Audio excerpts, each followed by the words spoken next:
Tead, milles peaks mõtisklema sellises uhkes lossis, keskaegses lossis?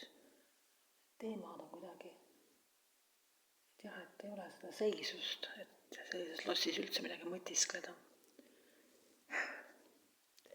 Ei ole seda sinist verd, või kui on, siis on ebaseaduslikku ainult, mis vist ei sobi. Aga mõtisklema see kindlasti peaks.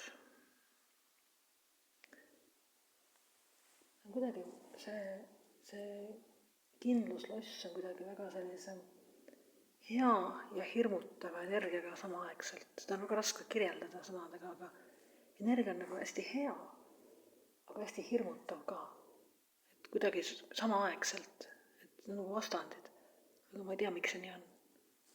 Hea, aga sellepärast on nagu ilus võib-olla sellepärast. Ja hirmutav sellepärast, et selliste losside funktsioon teatavasti nagu võib-olla ei olnud väga hea. Kuigi mõned kelle vaatanugast vaadatakse. Ma ei tea, et kui ma näiteks peaks nendes lossis elama, kuidas ma ennast tunneksin. Ma tunneksin võib-olla nagu hästi ja halvasti samaaegselt.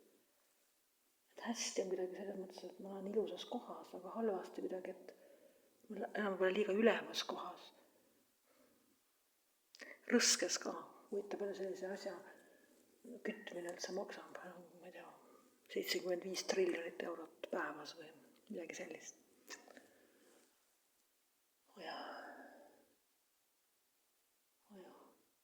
Aga kuidagi, ma saan nagu kodune ka, et on sellised nagu puidust, osas on nagu puidust nagu osad nagu trepid ja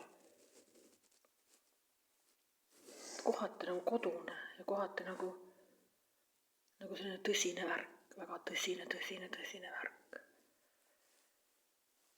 Ei tea. Saaremaa oli Taani all, siis kui põhja-est oli Rootsi all ja lõuna-est oli vahepeal vist Poola-Leedu all.